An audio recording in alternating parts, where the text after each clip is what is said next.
friends, it's Liv and welcome back to my channel. Long time no see. I really kind of took a break from booktube for a while since my reading slump was getting so bad that it really just kind of affected my motivation even to do book videos, watch book videos. I've been out of commission for quite a bit now, but I am back and I am making sure that in October I get some reading done. I have actually not finished a book since July and I'm gonna change that. So today I am bringing you guys my October TBR.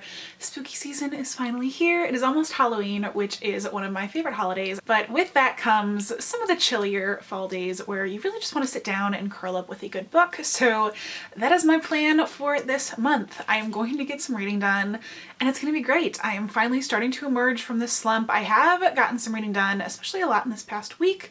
So I'm hoping the slump is finally behind me, but I am ready and raring to go. So if you'd like to know what books I am planning on reading this month, then just keep on watching. Okay, so first we're going to start with my one spooky read of the year. I am personally not one for like horror books, spooky things, stuff like that, but around this time of year I do like to partake in one spooky read to kind of keep me on track and in the loop of things.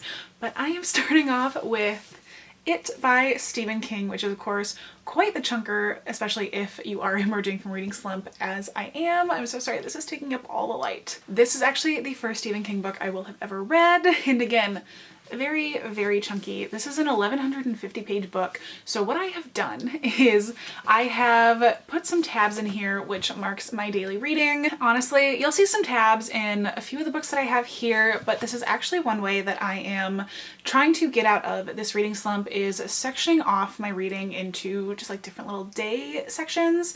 I find that this book looks much less overwhelming if I tell myself I'm reading anywhere from like 40 to 50 pages a day instead of reading 1150 pages in a book. So this is about to help me tremendously, but I am starting today, October 1st. If you are watching this the day the video goes up, the beginning of the spooky season. And I'm terrified, but I'm really excited. I personally really like the movies. I like the newer ones. I watch them because Finn Wolfhard is in it and I'm a big Stranger Things fan. But I loved the humor in the movies, and I think that really kind of did it for me. Was it wasn't too spooky, but just enough and with a lot of humor to counteract it.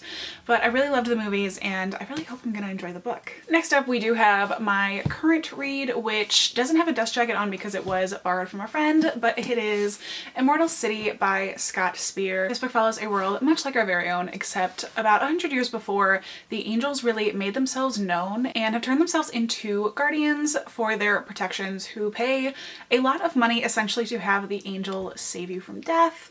And it follows our main character Maddie, who is a human, and our other main character Jackson Godspeed, who is like the angel of all angels, is about to be commissioned to become a guardian now that he is of age, and something happens and they keep getting themselves thrown together, and there's also a murder plot. I won't delve too much into things because I don't want to get too spoilery, but this is kind of a book that I figured would be really great for a reading slump because it is very fast-paced. If you were into like the paranormal romances around the time that Twilight was originally really big, I think you'll enjoy this book. This is the first in a trilogy, so I will be picking up books 2 and 3 when I'm done with this. But I really like Maddie, I really like Jackson. It's again, a very fast-paced, simple read, and so far I'm really enjoying it. Next up, we have quite another chonker in terms of how big these books are. Not necessarily maybe the greatest thing for someone who's getting out of a reading slump, but this is another book that I have started and made quite a bit of progress through.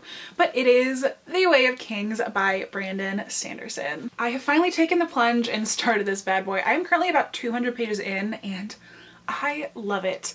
As you know, I am someone who has tried for so long now to read a Brandon Sanderson book, but I have yet to finish one. I have started the first book in the Mistborn series, which I, again, have yet to finish. I am about halfway through Skyward, which I also love and still have yet to finish.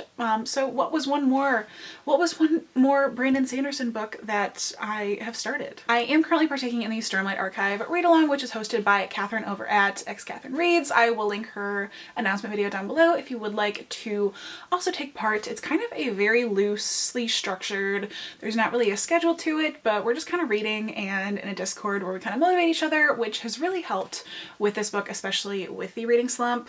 I still don't really know much about what this is about. I know it follows quite a few different points of view of quite a few different characters. I finally met Kaladin, who I've heard so much about for years now, and I really like him.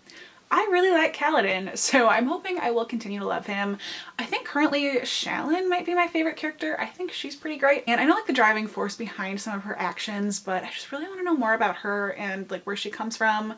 The way that this world works is very interesting. The magic system is very interesting, and I am very confused about it. So I'm hoping that the further I get into this, the more that I will understand it, and honestly, again, I love this book so far, and so if books 2 and 3 are as good, if not even better, I'm gonna really love this series. So next up is another book that I have been meaning to read forever, and you'll know how long I've been meaning to read this when you see that it is the original cover, and not only the original cover, it is a signed edition of the original cover of An Ember in the Ashes by Sava Tahir.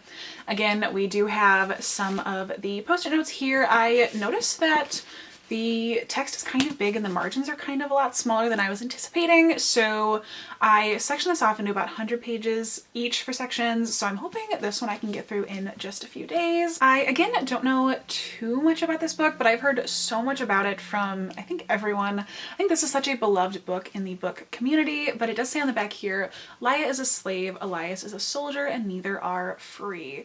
So I'm hoping I'm really gonna love these two characters. The 4th book in the series does come out later this year, so I'm hoping to get the first 3 done and then I can kind of just marathon all 4 is my current plan. So maybe if I average about 1 of these a month, that is very, very doable. So I know a lot of people say that if you're in a reading slump, something that really helps is reading like a YA contemporary, because I know they're really fast-paced, really easy to kind of get into, but for some reason I wasn't feeling the YA contemporary, but I recently got a new book that has changed my mind on that, and it is The Princess and the Fangirl by Ashley Poston, which is the sequel to Geekerella. I say sequel very loosely because this does actually follow one of the side characters of the first book, and this is kind of a series that does that where each book is a different love story, but they're all in the same universe, same convention, which I think is amazing. This series is all about pop culture, conventions, fandoms, all things that speak my language, but it is a retelling of The Prince and the Pauper, where it is about our 2 lookalikes. One is a fan, and one of these is actually an actress in the show Starfield, which the series does kind of revolve around. And so these two kind of have to switch places and step into each other's shoes while at the convention, and again, that's all I really know about this, but I loved Geekerella so much. I love the characters. I think Ashley Poston does a really great job of writing these likable but really real characters. And also some unlikable ones, like the stepmother in Geekerella. I absolutely hated her. It's a love to hate kind of character. I think she was really well written, so I'm really excited to see how she expands upon the Once Upon a Con universe. The 3rd book, Bookish and the Beast, did come out recently, and Beauty and the Beast is actually my favorite fairy tale ever, so I am hoping I can quickly read this and then read that one. But I'm really excited to finally have this book and get to continue the series that I have loved since I read the first book. But this, I'm hoping, will be a very quick read. I don't know, do I want this to be a quick read or do I want to savor it? Decisions. All right, and last but not least, we have my most anticipated release of October, if not my most anticipated release for the entirety of 2020, but it is The Tower of Nero by Rick Riordan, which does come out on October 6th. The Tower of Nero is actually the 5th and final installment to the Trials of Apollo series. I have the other 4 books right in here, but essentially the series follows the god Apollo who angered his father Zeus, and Zeus was not a happy camper, so he turned Apollo into a happy camper. I have made that joke like 10 times too many on this channel, and I'm sorry, but I think I'm funny. Apollo has been turned into a pimply-faced 16-year-old mortal boy named Lester Papadopoulos, and essentially he has to go on these different quests while working under a demigod named Meg McCaffrey. They kind of have to solve all these mysteries, find the oracles, and take down the big bad villain to save the day, and eventually Apollo will re-earn his godly status. I personally have loved the Trials of Apollo so far. The third book broke my heart, as I've mentioned. I will not spoil anything, but the third book broke my heart and I might not ever forgive Rick for it. Maybe, we'll see. But I'm really sad that this series is gonna come to an end. I am excited to see how it ends, what Apollo does with his newfound experiences as a human moving forward once he hopefully regains his godly status. But I'm excited to read it and see what Rick has in store for us next. All right, and there you have it, guys. That was my October TBR.